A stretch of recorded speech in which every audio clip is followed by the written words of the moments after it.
Em nome do Pai, do Filho e do Espírito Santo. Amém.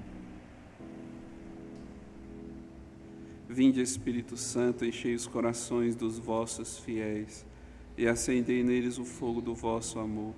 Enviai o vosso Espírito, e tudo será criado, e renovareis a face da terra. Oremos.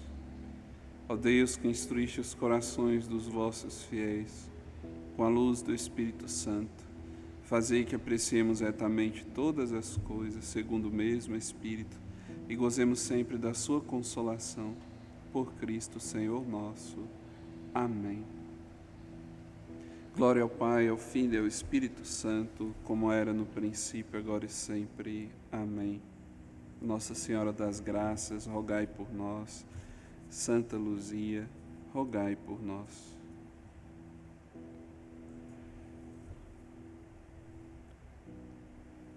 Louvado seja nosso Senhor Jesus Cristo, para sempre seja louvado. Queridos casais de noivos e namorados, estamos nesta nossa formação que vamos falar de forma especial sobre o amor entre os cônjuges. Então, eu vou aqui, antes de nós iniciarmos o conteúdo de fato, vou informar que algumas formações nós iremos disponibilizar de forma mais abrangente, também um pouco para as pessoas perceberem o que nós estamos tratando, né, com essa nossa formação de noivos e namorados. Então, por exemplo, esta formação de agora, eu vou tratar sobre o amor entre o casal. Eu vou divulgar, vai ser aberto, né, vai ser divulgado para a nossa plataforma do Facebook e também o YouTube. Mas não serão todas as formações, né? Quem quiser, né, participar de todas as formações de casais de noivos e namorados, então, no ano que vem, né, aqueles que não estão, né, ano que vem, a partir de março do ano que vem, então, já vai sentindo um pouco como nós estamos caminhando e também se interesse, né, para fazer. Essa formação começa em março e vai até dezembro. Então vamos lá. Hoje não terá apresentação de slides, nós vamos fazer um caminho com o nosso catecismo, aqui, catecismo. Vamos caminhar também com uma história de dois santos, de dois casais. Na verdade, eu vou falar no início, eu vou abordar um casal e depois no final outro casal, utilizando esse livro aqui, Os Santos Casados. E também nós vamos tratar sobre esse compêndio aqui das catequeses de São João Paulo II a respeito da teologia do corpo, nas audiências que ele proferia desde 1981, se eu não me engano, ou 79. A teologia do corpo. Então, foi o período praticamente do pontificado de São João Paulo II, ele se dedicou muito à orientação dos casais e da família. Então, vamos lá.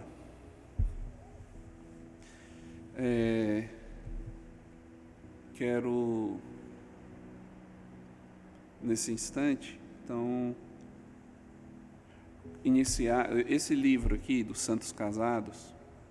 Ele não vai tratar somente dos casais santos, mas de santos que foram casados, para isso ficar claro.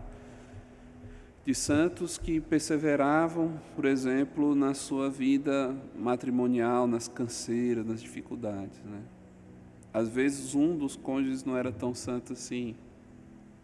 Mas também aqui nesse livro vai tratar de casais santos, que ambos eram santos e que também tiveram uma família frutuosa. A beleza desse livro aqui é a seguinte, é que dá para perceber que Deus fala de forma pessoal e a resposta de santidade, ela é muito pessoal. Nós temos um grande problema de tentarmos taxar um modelo de santidade meu para uma pessoa. Nós temos o modelo de santidade, que é Jesus Cristo. E Jesus Cristo não apaga a nossa pessoalidade, mesmo Ele crescendo. Né? Ele cresce e nós diminuamos, mas nós não desaparecemos. Né? É por isso que nós não temos crise com os santos. Né? Sabemos que é o próprio Cristo sendo evidenciado então, na vida dos santos. Então, agora nesse momento eu vou iniciar com a leitura da vida de uma santa que não teve um casamento fácil.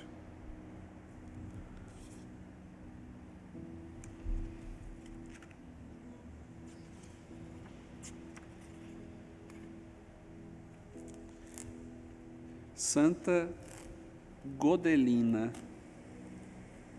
e Bertoldo, o nome do marido dela. A filha devota do nobre casal, Enfrido e Ogina, nasceu em uma data desconhecida nos arredores de Bologne, ao sul de Calais, norte da França. E casou-se ainda muito jovem com Bertoldo, um brutal conde flamengo. Foi um casamento extremamente infeliz. Godelina era frequentemente maltratada por seu marido e um dia, enfim, conseguiu afastar-se dali. Então esse dado é importante. Em casos de violência e tudo, às vezes a gente tem uma falsa, diante desse modelo às vezes de santidade que nós moldamos, que o casal tem que ficar vivendo junto, mesmo sofrendo violências psíquicas, físicas, né? Então, é lícito, né, afastar-se, ter a separação de corpos. Não estamos falando de divórcio aqui, mas a separação de corpos quando se chega a esse nível, né? Uma pessoa tentando agredir a outra, às vezes até mesmo sentido mesmo de morte. Ontem mesmo minha irmã partilhava comigo que o padre Rodrigo, lá no Santuário Sagrada Família, estava intercedendo pela salvação de uma família. O marido matou a mãe e os filhos, depois se suicidou. Né? Então, a gente não sabe os dramas, né, do que estão passando, mas, por exemplo, para chegar a esse ponto, né, então, não sei se ela já passava por esses sofrimentos de sofrer violências dentro de casa. Entendam bem, não só violências físicas. Depois de um tempo, os cônjuges estavam aparentemente reconciliados.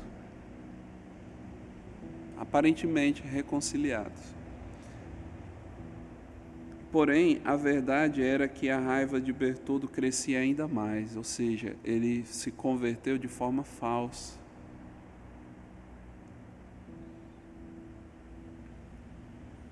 Tanto que certa noite, 2 de seus servos mercenários entraram no quarto de Godelina, estrangularam-na com um xale e jogaram seu corpo num poço. Isso teria acontecido em julho de 1070. A única data precisa, entretanto, de 30 de julho, é de 30 de julho de 1084. Nesse dia, o bispo Radbod obteve os restos mortais de Godelina e os enterrou na igreja, em Flandres Ocidental, por causa da imensa devoção que se demonstrava a ela naquela região. Disse que Bertoldo, tendo fomentado o assassinato de sua esposa Godelina, arrependeu-se depois de seu crime e depois se tornou um monge na abadia, em Flandres. Uma coisa que eu quero, por que eu iniciei falando a respeito desse testemunho dessa Santa Godelina, para falar sobre o amor entre o casal. Isso eu vou falar mais à frente sobre nós vamos abordar sobre o sacramento do matrimônio.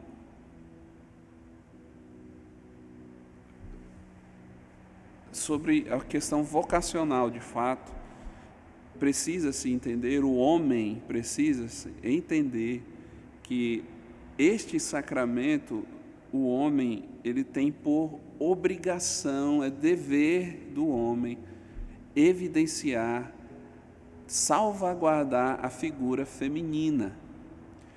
Digamos que esse é o sacramento da mulher, e o homem, por vocação, ele se enxerga como um servo da esposa. Por isso que ele provê, por isso que ele defende, por isso que ele morre por ela. E aí eu dei um exemplo aqui contrário, né?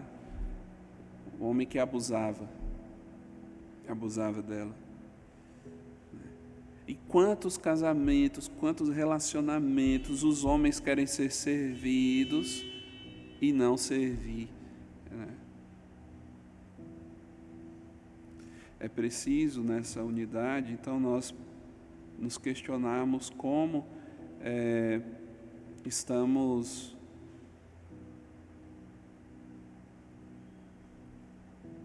preparando os nossos casais, né? Então, vou aqui logo partir para o catecismo, mas antes, eu quero perguntar para vocês como que vocês estão respondendo os questionários, como é que estão. Não estou vendo ninguém interagir nas redes sociais, me perguntando alguma coisa, é sinal de que já está entendendo tudo, né? Como é que vocês estão rezando com os seus padrinhos da pastoral familiar? Seus padrinhos estão te ajudando, estão ajudando vocês? Não vamos desanimar, povo de Deus, vamos perseverar, né? Eu não estou vendo muita participação, nem as visualizações dos casais que eram para já estar visualizando. Esse mês próximo nós vamos ter mais formações do que o previsto, que era uma por mês, e esses encontros com os seus padrinhos. E ainda devido a essa força da pandemia, que eu sinto que eu preciso estar mais próximo de vocês, no sentido de formação, não no sentido de intercessão, porque vocês estão nas minhas orações, mas mais no sentido mesmo de formativo, porque eu estou sentindo uma certa dispersão. Coragem, povo de Deus, vamos acordar, né? Então vamos lá, para o nosso catecismo. Vou tratar aqui do parágrafo 2360 até 2365. Esses números nós iremos tratar sobre o amor entre os esposos. Parágrafo 2360. A sexualidade está ordenada para o amor conjugal entre homem e mulher. Lembrando, então, quando eu falava sobre sexualidade da formação passada, sexualidade não está vinculada à prática sexual, de forma estrita, né? O homem, ele se expressa, o homem e a mulher, né, eles se expressam com a sua sexualidade, né? Pelo, pela questão temporal, espacial, o homem existe num corpo sexuado, né? Ele existe num corpo sexuado. E nós identificamos traços masculinos, traços femininos, né? Quando falamos de sexualidade, então, mais uma vez, nós estamos falando de sexo, de prática sexual. Mas estamos falando como o ser humano se expressa no tempo e na história. Então, isso foi o tema da formação passada. Mas claro que, olhando para a sexualidade, nós vimos que o ser humano, então, ele tem, pelo próprio corpo, um apelo que diz: o meu corpo está em relação ao outro, né? Estou sempre em relação. E quando falamos do matrimônio, de forma mais sublime, mais expressa, o ato conjugal, né, diz que a sexualidade, então, tem um ordenamento para o amor conjugal. Então, a figura masculina e feminina, quando nós olhamos separadamente, parece que falta, né? Falta, né? Eu falo parece assim, no sentido de aparecer, né? Falta algo que complemente, né? Então, já esse dado importante, né? O catecismo, quando diz isso, é totalmente a igreja consciente de que o homem se expressa pela sua sexualidade, o homem e a mulher, e de forma sublime, a sexualidade, ela está ordenada ao amor conjugal entre homem e mulher, né? Pela própria natureza, a gente enxerga que tem essa complementariedade mais significativa, né? São João Paulo II, na Teologia do Corpo, ele vai evidenciar isso, né, destacando que é o ato mais belo, mais sublime de amor, é a entrega entre um homem e uma mulher. É tão sublime que nasce uma vida. Não tem outro relacionamento de amor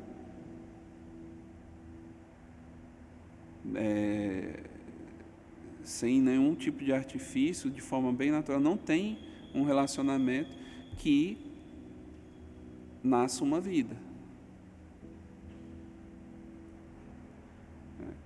Então vamos lá. No casamento, a intimidade corporal dos esposos se torna um sinal e um penhor de comunhão espiritual. Olha que lindo. Torna-se um sinal e um penhor de comunhão espiritual. Nesse livro aqui dos Santos Casados, nós tem alguns santos que expressam muito bem isso. A gente vai ver mais à frente sobre essa questão da espiritualidade, até mesmo, eu falo até mesmo porque a nossa mente, muitas vezes, pelas influências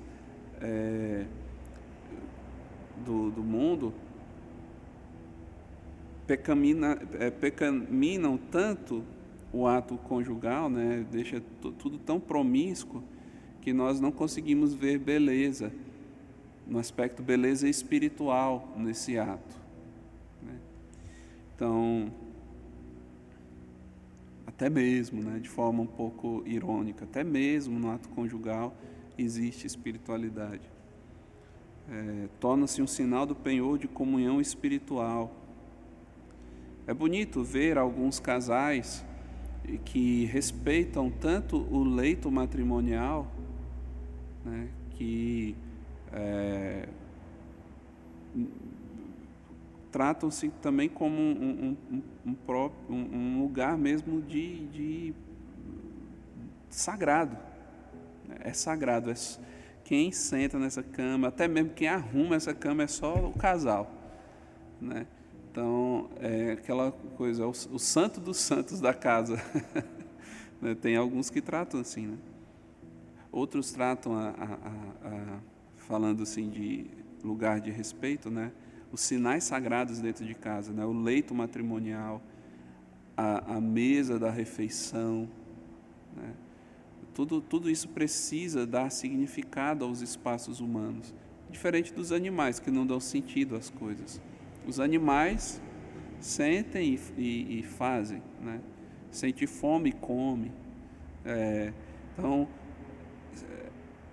nós não somos... O homem, ele se torna livre quando ele percebe que ele não é determinado pelos afetos, mas ele tem esse autodomínio para se autodeterminar para o bem. Mas vamos lá. Entre os batizados, os vínculos do matrimônio são santificados pelo sacramento. O próximo parágrafo, 2361. A sexualidade mediante a qual o homem e a mulher se doam um ao outro com os atos próprios e exclusivos dos esposos não é em absoluto algo puramente biológico, como eu acabei de falar, não é uma coisa assim, igual os animais já sentiu desejo, lá vai, faz, tudo mais. Mas diz respeito ao núcleo íntimo da pessoa humana como tal. Ela só se realiza de maneira verdadeiramente humana se for parte integral do amor, com o qual homem e mulher se empenham totalmente um para o outro até a morte. Até a morte. E pode acontecer, né, e pode ser, posso até dizer que na maioria das vezes não se tem a seguridade de que São João Crisóstomo fala muito bem sobre isso, né, de que nem sempre os cônjuges estão preparados para um do lado dos cônjuges está preparado para o ato conjugal, né? Esse ato sublime, belo, pode acabar. Então, eu preciso saber viver a pureza, a castidade do... Quando eu falo em castidade, não estou falando do celibato e da abstinência, né? De fato, mas a pureza dos atos, né? Pureza na hora de ser fiel à esposa, pensar só nela, pensar só nele. Depois, mais para frente, uma formação que vou falar sobre as ofensas ao matrimônio, né? As ofensas feitas ao matrimônio.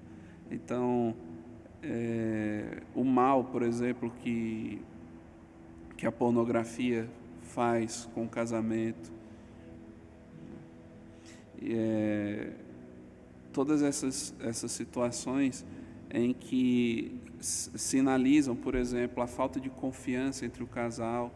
Então, precisa-se ter pureza, né? Pureza nos relacionamentos para que, quando se tem a possibilidade de um ato conjugal, eu falo tem a possibilidade porque a pessoa pode adoecer. E aí, você vai procurar uma prostituta, um prostituto? Vai procurar recorrer à pornografia? Sei lá, sua mulher tiver de resguardo? Ou você já vai chegar e vai violentar a sua mulher? Lembrem, homens, o sacramento do matrimônio é a exaltação da figura feminina. O sacramento é do matrimônio, não do patrimônio. Então, respeite a sua mulher, o tempo dela, né? Nós vamos falar sobre isso. Então, pode acontecer casos em que você jovem, ela jovem, né? Vocês tiveram momentos bonitos de atos conjugais e tiveram filhos, e logo depois, no segundo ano de casamento, um fica doente para sempre. E aí, o que você vai fazer? Pense bem. sobre o teu matrimônio? Qual que é a tua intenção? Onde é que está o teu coração? Onde é que está o teu tesouro? Me fala. Seu tesouro é fazer sexo? Né? Se for, querido irmão, querida irmã, pense bem. O casamento nem sempre, não é seguridade que o casamento vai te dar essa seguridade de ter sexo na hora que você quiser. Padre, o senhor está falando isso, o senhor sabe disso como? Acompanhe os casais. Né? Então vamos lá. Um exemplo lindo de Tobias. Tobias levantou-se do leito e disse a Sara, lembrando sobre essa dimensão espiritual no leito conjugal. Levanta-te, minha irmã, oremos e peçamos ao nosso Senhor que tenha compaixão de nós e nos salve. Ela se levantou e começaram a orar e a pedir para obterem a salvação. Ele começou dizendo: bendito sejas tu, Deus de nossos pais. Tu criastes Adão, e para ele criastes Eva, sua mulher, para ser seu sustentáculo e amparo, e para que ambos derivasse a raça humana. Tu mesmo disseste: não é bom que o homem fique só, façamos-lhe uma auxiliar semelhante a ele. E agora não é por desejo impuro que tomo esta minha irmã, mas com reta intenção. Digna-te ter piedade de mim e dela e conduzir-nos juntos a uma idade avançada. E disseram em coro: amém, amém. E se deitaram para passar a noite. Isso está em Tobias, capítulo 8, versículos de 4 a 9. Eu aconselho os casais a pegarem o livro de Tobias, são, se eu não me engano, 14 capítulos, né? Uma vez por semana, lê um capítulo. Tenta ressignificar os teus relacionamentos com ela, né? Ver a beleza da unidade entre vocês. Os atos conjugais, isso aqui é o parágrafo 2362. Os atos com os quais os cônjuges se unem íntima e castamente são honestos e dignos, tá? Para também nós não demonizarmos, né? Como eu falava da vez passada, né? Deus viu, criou e viu que era bom, né? Então, você que tem o chamado à vida matrimonial, não demonize, né? É criatura de Deus o ato conjugal. Mas precisamos saber usar bem de todas as criaturas de Deus. Por exemplo, comer, né? Se alimentar é bom? É bom, mas se eu mal usar do alimento, eu peco. Então o problema não está especificamente nas criaturas, e sim como nós lidamos com elas. E uma coisa importante nessa oração de Tobias e Sara é perceber que ambos estão preocupados com a salvação de ambos, né? Olha que bonito isso. Digna-te ter piedade de mim e dela conduzir-nos juntos a uma idade avançada. Esse livro aqui, como eu falei no início, Santos Casados, como esse primeiro testemunho que eu dei, né, sobre a salvação, né, pode acontecer de um dos cônjuges não serem salvos, não trilhar o caminho de santidade. Um reza, minha mulher reza, então ela está rezando por mim, cria cria tento. Esses homens preguiçosos de rezar, está faltando vigor. Homem tem que rezar. Isso não é tarefa de mulher, não. Tem que acordar para a vida. Até na sexualidade. Olha, isso eu falei na vez passada, só para a gente relembrar. Até a forma do homem rezar é diferente da mulher. Isso por causa da sexualidade, né?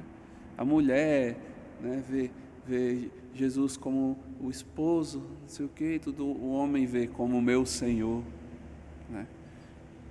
Então, até o jeito de rezar. Então, reza, homem. Larga de coisa. Eu estou pegando muito firme com os homens porque está difícil. Meu Pai do céu. Meu Pai do céu. As mulheres estão entrando nessa onda laxista dos homens, tudo mais. Mas mesmo assim os homens ainda estão muito críticos nesse caráter. Homens perdendo total vigor. Homens deixando de ser homens no sentido de maturidade. Homens irresponsáveis. Só querem saber de videogame, assistir jogo de futebol. E outra coisa, homens que vivem cheios de segredinhos para suas esposas. Onde é que está o amor? Tem que ter confiança. Olha, eu já vou falando para vocês. Deixe a senha do seu celular com a sua mulher. Deixa a senha do celular para quê? Para os meninos não precisar lá fazer no Uber Eats ou no iFood ou no Mercado Livre, nessas coisas, fazer uma compra, né? Então tem que deixar bloqueado. Mas a mulher tem que saber a senha. O homem tem que saber a senha. Pare de coisa. Ai, a minha intimidade. Que intimidade? Claro, você reza com Deus, ela não vai ter nem noção às vezes do que está dentro do teu coração. Mas a senha do seu celular, ela tem que saber. Tá? E ele também tem que saber a sua. Não vamos deixar margem para o inimigo agir. Santo Inácio de Loyola vai dizer que os maus espíritos agem na escuridão. Às vezes você está com boa intenção, não vou trair minha esposa, mas às vezes bate aquele mau espírito de uma dificuldadezinha, você já deixa a senha bloqueada. Pare com isso, não fique tentando arrumar argumentos. Às vezes tem uns que podem estar incomodados agora, meio com argumento. Não, mas eu acho que é um radicalismo que... Quem avisa amigo deixa a sua senha fácil para sua mulher. Deixa a senha fácil para o seu marido. Porque aí fica tudo claro. Na clareza, quando bate aquela tentação de pensar na possibilidade de ser infiel, a clareza te sustenta, deixa firme. Larguemos de ser fracos. Sejamos homens. Seja homem, né? Para justamente você se proteger. Por exemplo, seus amigos, colegas de trabalho com conversas promíscuas, pornografias, mandando coisas, telefone de colegas, né, fazendo essas coisas. Se tua mulher sabe, então você já fala para os colegas, para com isso que você mesmo já se defende. Não quero receber, não vou participar desse grupo.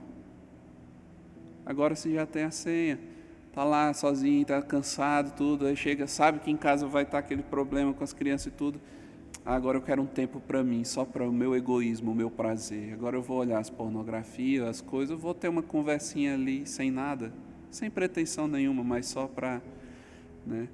Então, muita atenção, povo de Deus.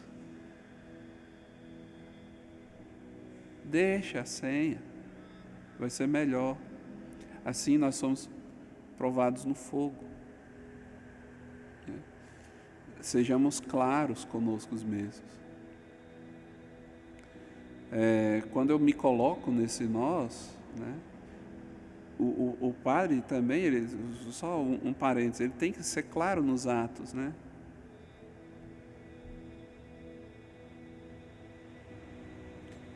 Fechando parênteses, né, falando agora para você, futuro cônjuge, trabalhe essa confiança. Claro que você não vai saber tudo o que ela pensa, tudo da intimidade com Deus, não vai saber nunca isso. E também do mesmo jeito ela não vai saber nunca. Sobre essa intimidade, você pode partilhar e tudo, mas abarcar tudo, nem você consegue. Deus é mais íntimo de você do que com você mesmo. Santo Agostinho fala isso.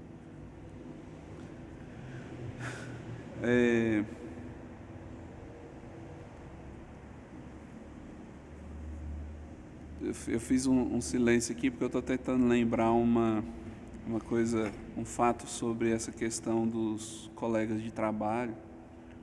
Quando eu lembrar, eu retomo.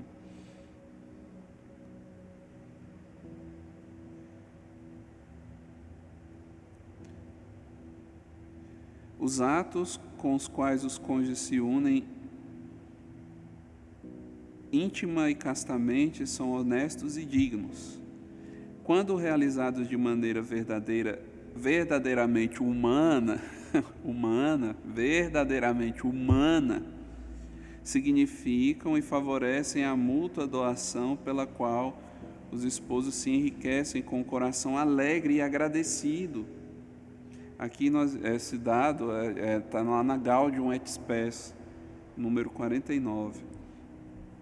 A sexualidade é fonte de alegria e de prazer.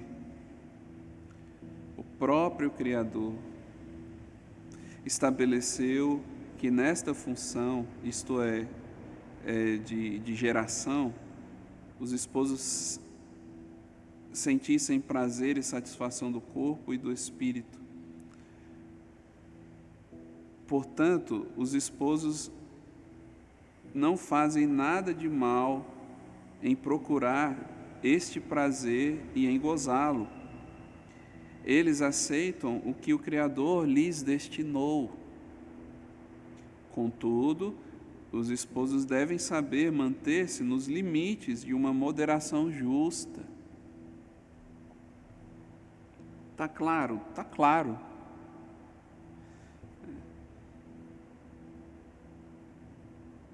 Parágrafo 2363.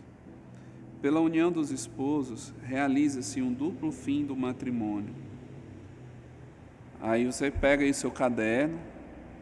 Eu espero que você já tenha conseguido seu caderno, né, já para fazer suas anotações. Não vamos levar isso na brincadeira, porque é a tua vida. Você vai dar um passo para o teu matrimônio, um passo novo, né? Então, coragem. Pela união dos esposos, coragem para levar a sério, tá? Não vamos brincar com isso não. Pela união dos esposos, realiza-se um duplo fim do matrimônio. Qual que é o duplo fim do matrimônio? Qual que é o duplo fim? Ninguém vai ficar te fazendo essa sabatina. Só a tua consciência que vai fazer, né? Se tua consciência já fizer essa sabatina, qual que é o duplo fim do matrimônio, aí você começa a moldar os seus atos. Qual que é o primeiro? O bem dos cônjuges, o bem de vocês, o que é bem. Muitas vezes o que é bem não é gostoso. Perceber, é bem cuidar da minha esposa quando ela tiver com uma crise, ou meu marido. É bem a gente abrir mão daquela viagem para dar aula de reforço para os meninos. Então, o bem dos cônjuges. e a transmissão da vida é o segundo fim do matrimônio. Então, o bem dos cônjuges é a transmissão da vida. Somente por meio do amor conjugal, de forma natural, nasce uma vida. Esses dois significados ou valores do casamento não podem ser separados sem alterar a vida espiritual do casal e sem comprometer os bens matrimoniais e o futuro da família. Tá? Tem que estar em oração, tem que estar em vida de entrega, de serviço a Deus e aos irmãos. Assim, o amor conjugal entre homem e mulher atende à dupla exigência da fidelidade e da fecundidade. Então, eu vou finalizar aqui com os dois últimos parágrafos, falando sobre a fidelidade conjugal. Depois vou ler um número aqui da Teologia do Corpo, de São João Paulo II, para depois, em um outro instante, nós falarmos sobre a fecundidade matrimonial. Então, sobre a fidelidade conjugal. O casal de cônjuges forma uma íntima comunhão de vida e de amor que o Criador fundou e dotou com suas leis. Ela é instaurada pelo pacto conjugal, ou seja, o consentimento irrevogável. Os dois se doam definitivamente, totalmente um ao outro.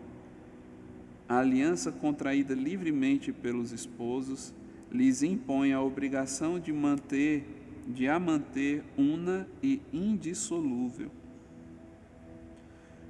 O que Deus uniu, o homem não separe.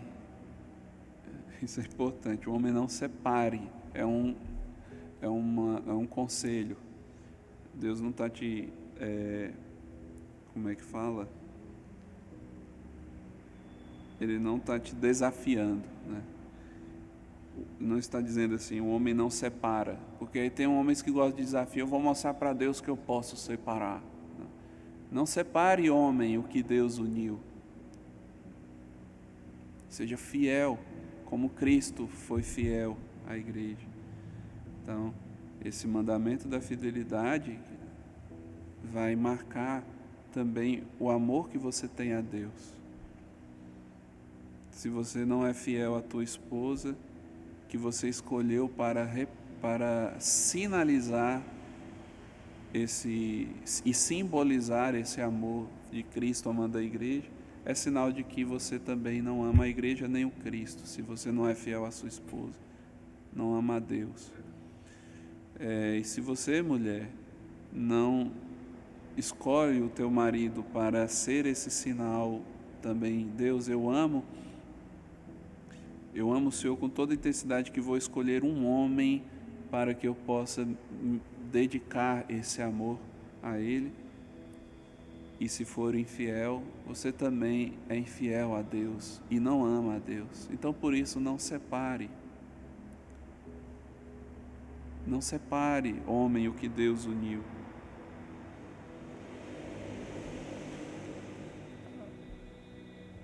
Vocês entenderam bem já com aquele primeiro exemplo que eu dei, né? A fidelidade exprime a constância em manter a palavra dada. Deus é fiel. Deus é fiel. E você?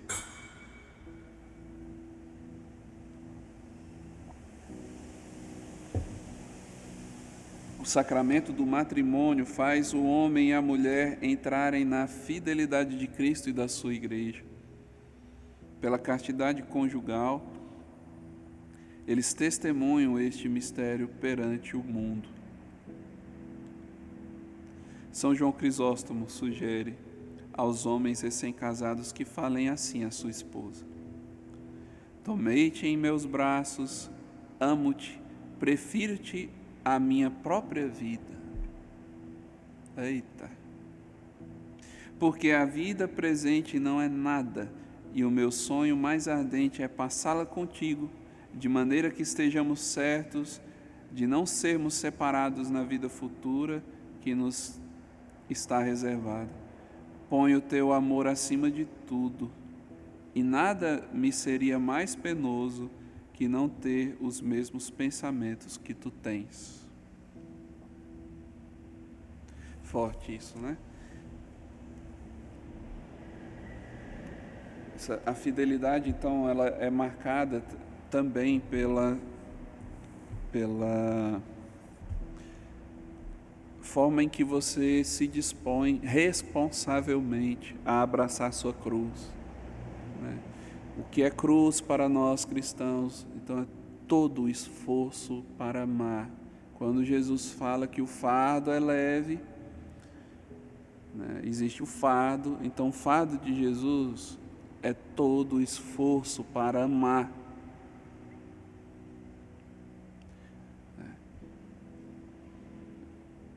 O outro fardo que Jesus quer nos tirar: vinde a mim, vós todos que estáis cansados e fatigados, né, com o peso dos vossos fardos. Esse fardo é o fardo do pecado, e não o fardo de amar, né, o fardo dos seus trabalhos. Então, precisamos ser fiéis à cruz, ou seja, ser fiel aos esforços de amar, né? Por isso, ao olharmos, contemplarmos a Santa Cruz, nós percebemos a fidelidade de Deus. É uma fidelidade até o extremo. Eu sou capaz de dar a minha vida por minha mulher, para que ela fique sem manchas, sem rugas.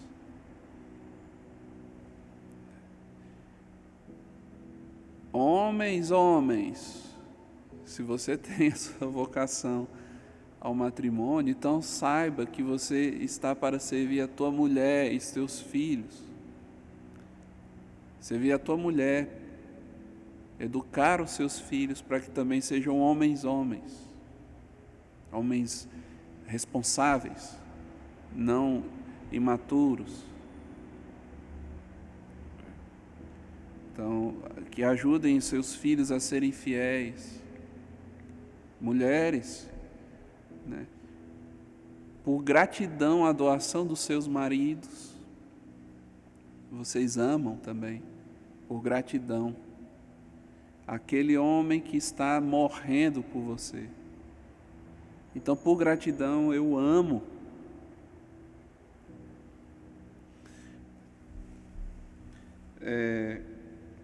Vou pegar aqui para finalizar o nosso momento. Além desse parágrafo, eu vou finalizar com um testemunho. Já tem quanto tempo que eu estou falando? Deixa eu ver aqui. Nem sei mais. Normalmente, queridos irmãos, vocês que não participam das formações, normalmente eu gosto de falar muito. Então, se ficar aí 1h30, 2 horas, dá uma pausinha, depois come o negócio, depois volta, tá bom? O número 6 aqui. Uma audiência geral que foi em 1984. No ato conjugal, as finalidades unitivas e procriativas são inseparáveis. São João Paulo II, então, nessa audiência, o ponto 6 diz o seguinte: a estrutura íntima do ato conjugal, a natureza do ato conjugal, constitui a base necessária para uma adequada leitura e descoberta dos significados, que devem transferir-se para a consciência e as decisões das pessoas atuantes, e também a base necessária para estabelecer a relação adequada destes significados, isto é, a sua inseparabilidade. Uma vez que o ato conjugal une profundamente os esposos e ao mesmo tempo os torna aptos à geração de novas vidas, e uma vez que tanto uma coisa como a outra acontecem pela sua estrutura íntima, daqui deriva que a pessoa humana deve ler simultaneamente os dois significados do ato conjugal e também a conexão inseparável entre eles. Não se trata aqui de outra coisa senão da leitura dentro da verdade, da linguagem do corpo. Como que nós podemos ler, então, a linguagem do corpo? O que o corpo já diz naturalmente? Como foi dito diversas vezes nas precedentes análises bíblicas, né, quando ele vai falar sobre essa linguagem do corpo por meio da Bíblia. A norma moral ensina constantemente pela Igreja nesse âmbito, relembra e confirma pelo Papa Paulo VI em sua encíclica, que deriva da leitura da linguagem do corpo dentro da verdade. Trata-se aqui da verdade primeiramente em sua dimensão do ser, ontológica, da estrutura íntima, e depois, em consequência, na dimensão psicológica, subjetiva, o seu significado. O texto da encíclica do Papa Paulo VI, que ele fala, possivelmente ele está falando da encíclica Humanae Vitae, salienta, no caso em questão, e trata-se de uma norma da lei natural. Ou seja, tem um significado, então, de que quando você se une àquela mulher e quando você se une àquele homem que você resolveu amar, como os seus esforços, como a tua cruz, né? Essa união conjugal, ela se torna literalmente uma só carne, né? Cheia de significados, né? Então, com a finalidade unitiva e procriativa, né? Falando sobre, então, essa unidade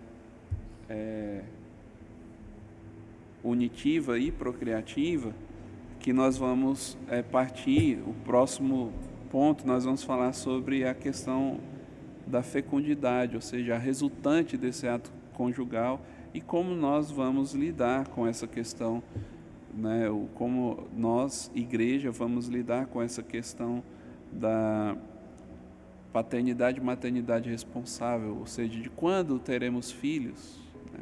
Quando o casal, como ele vai fazer essa decisão disso. Então, o caminho que pretendo seguir com vocês. Nós falamos um pouco sobre a fidelidade conjugal. Nós vamos falar sobre a fecundidade, depois sobre as ofensas, que aí nós vamos voltar novamente a ver as ofensas ao matrimônio, as ofensas a essa fidelidade, que eu, de certa forma, comecei a falar de alguma delas, dando alguns exemplos, né? Aqui o número, cadê? As ofensas à dignidade do matrimônio, parágrafo 2380. Depois teremos uma formação com um casal também, para falar um pouco mais para vocês sobre essa vida, a vida prática deles, né, de família, que ouvi de um padre, né, que fica mais estudando, rezando pelas famílias, né? Então é bom ouvir de quem vive de fato isso. Então, depois teremos também mais esse caminho de testemunho. Amém? Vamos ouvir mais uma historinha? Se quiser, dá uma pausa, beber uma água, depois você volta para a gente ouvir essa história. Eu vou aproveitar e beber minha água aqui também.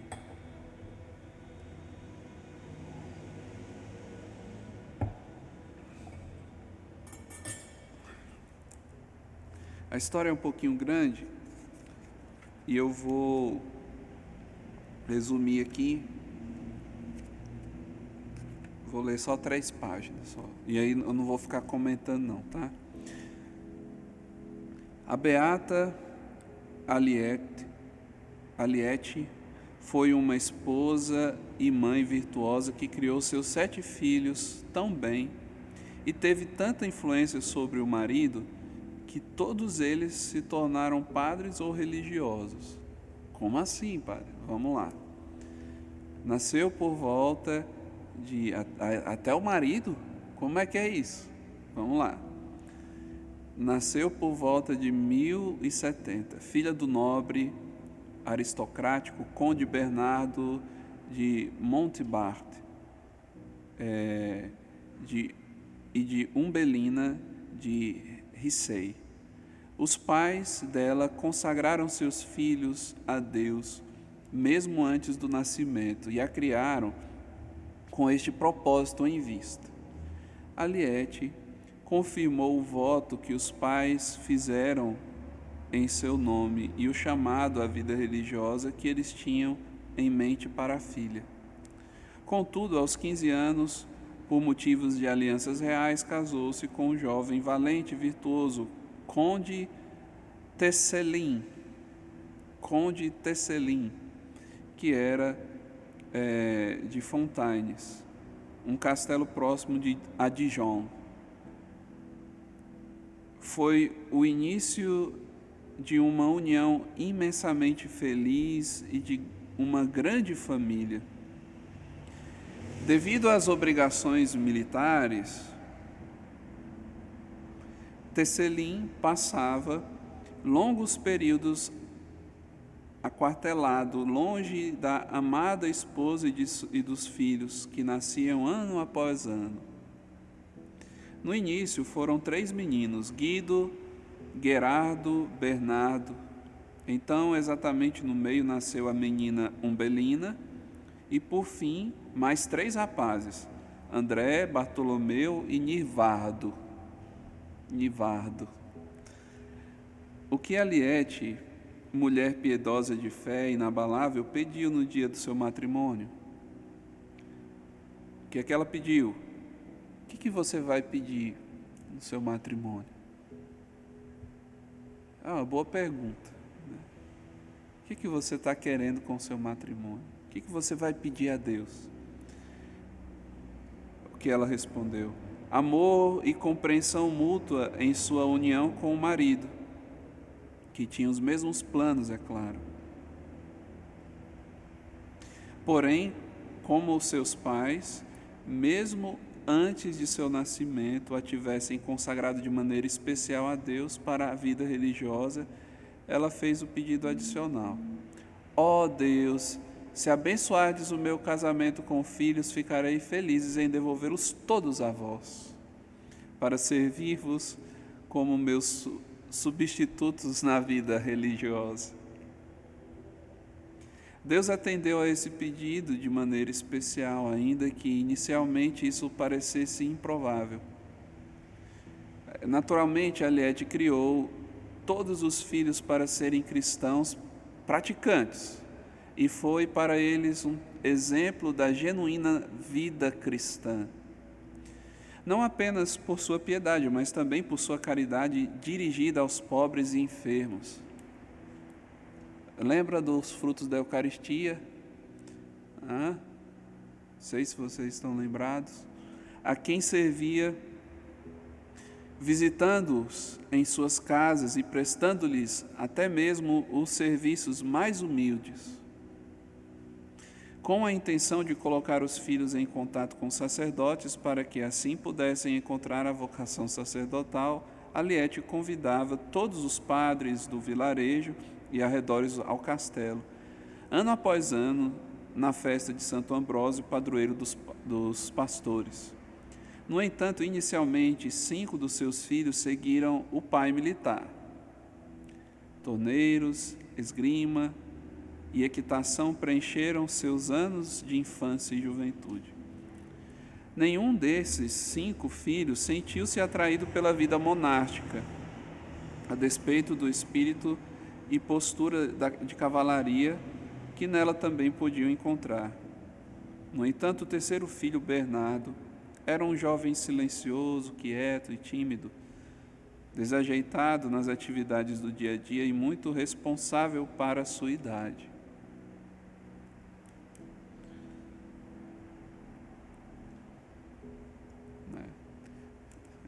Está faltando isso nos homens, responsabilidade. Nas mulheres também, mas nos homens mais ainda.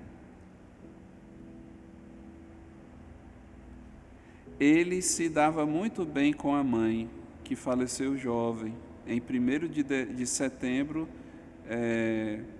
de algum ano entre 1105 e 1110, antes de completar 40 anos. Na ocasião, Bernardo estava longe de casa, estudando em uma escola dirigida por clérigos seculares, e lamentou profundamente a perda. A imagem de sua santa mãe o perseguia. Às vezes parecia vê-la distante de si, caminhando em sua direção, reclamando e censurando, dizendo que não educara tão bem para que se envolvesse nessas trivialidades e passatempos mundanos. Assim está escrito na biografia de São Bernardo de Claraval, escrita por seu amigo Guilherme de Saint-Thierry. Desde o céu, sua mãe simplesmente não deixava Bernardo em paz, e isso, enfim, o impeliu a entrar no mosteiro aos 21 anos. Quando sua decisão foi fortemente reprovada por seus irmãos e por Tecelin, Bernardo demonstrou possuir um caráter mais nobre entre todos eles, e através de seu ardente entusiasmo por Cristo, conseguiu estimular seus irmãos e os outros jovens da vizinhança. Olha só, o cristão que não é movido pela massa, todo mundo, né?